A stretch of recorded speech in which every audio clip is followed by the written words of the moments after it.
الحمد للہ رب العالمین والصلاة والسلام علی نبینا محمد صلی اللہ علیہ وسلم وعلی آلہ واصحابہ اجمعین ومن تبعہم بإحسان الی یوم الدین۔ حضرت عبداللہ ابن عباس رضی اللہ تعالی عنہما سے مروی ہے کہ ایک آدمی نے نبی صلی اللہ علیہ وسلم سے مخاطب ہو کر فرمایا، ما شاء اللہ وشئت، یعنی جو اللہ اور آپ صلی اللہ علیہ وسلم نے چاہا، معنی یہ ہے کہ وہ ہوگا جو اللہ اور آپ چاہیں۔ تو آپ صلی اللہ علیہ وسلم نے اسے ٹوک دیا اور فرمایا، اجعلتنی للہ عدلا، بعض روایتوں میں ندہ، کیا تو نے مجھے اللہ تعالیٰ کا ہمسر بنا دیا ہے، اللہ تعالیٰ کے برابر بنا دیا، کہ اللہ کی مشیت اور اللہ کی چاہت میں اختیار رکھتا ہوں؟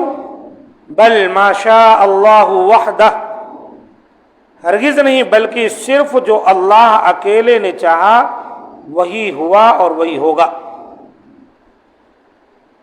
یعنی اللہ کی مشیت میں بھی کوئی اللہ تعالیٰ کا شریک نہیں، جیسے قرآن میں اللہ تعالیٰ نے فرمایا، وَمَا تَشَاءُونَ إِلَّا أَن يَشَاءَ اللَّهُ رَبُّ الْعَالَمِينَ، جو تم چاہتے ہو وہ نہیں ہوتا، بلکہ جو اللہ رب العالمین چاہتا ہے وہ ہوا کرتا ہے۔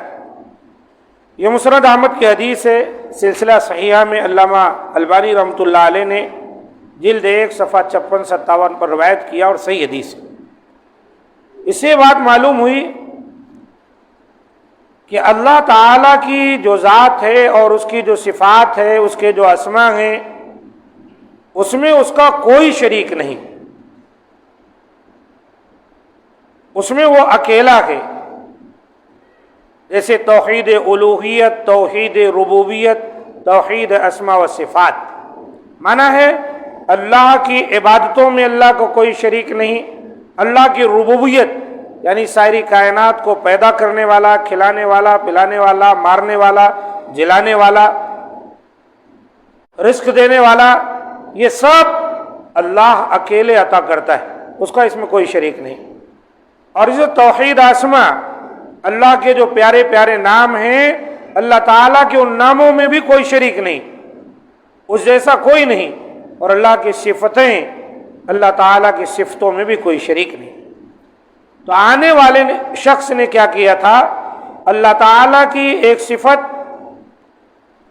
جو ہے یا ایک فعل جو ہے اللہ کی مشیت، اللہ کی چاہت، تو اللہ کی چاہت میں کوئی شریک نہیں ہے،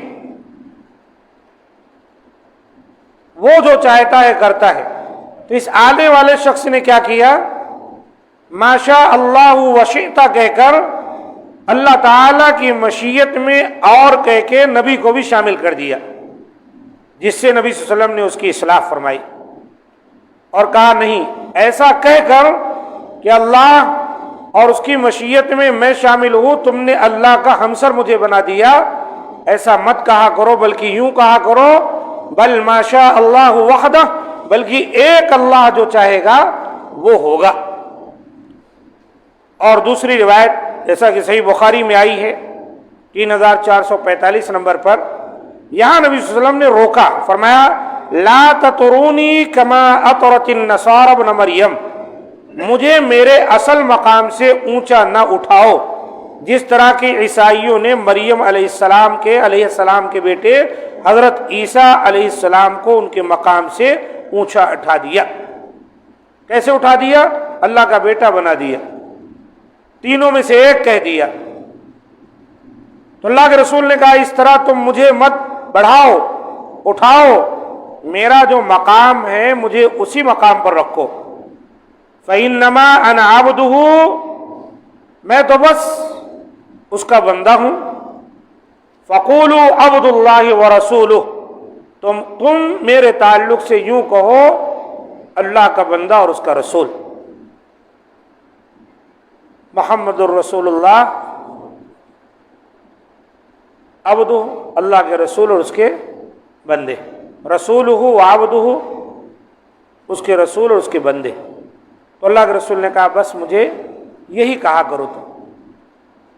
لیکن آج کل ہم دیکھتے ہیں بہت سارے لوگ نبی صلی اللہ علیہ وآلہ وسلم سے وسیلے کے نام پر یا آپ صلی اللہ علیہ وسلم سے محبت کے نام پر بڑی بڑی بدعقیدگیوں میں گرفتار ہو گئے۔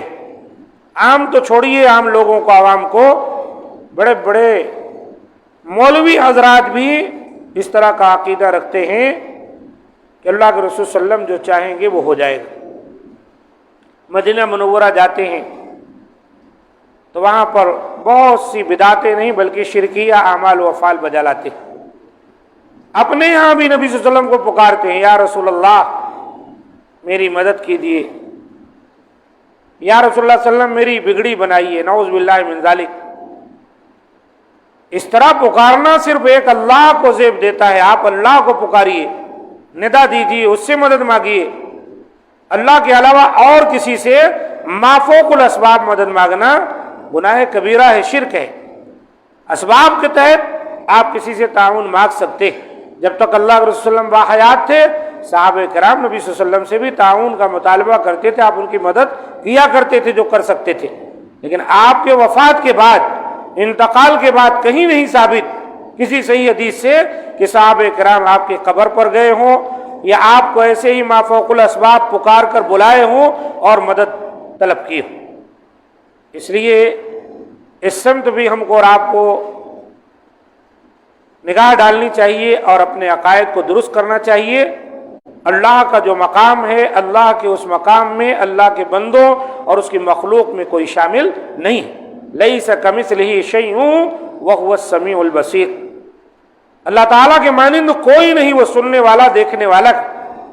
اللہ تعالیٰ ہم تمام کو ان باتوں کو سمجھ کر اس کے مطابق عمل کی توفیق دے۔ ھذا ما عندی، سبحان ربک رب العزۃ عما یصفون وسلام علی المرسلین والحمد للہ رب العالمین۔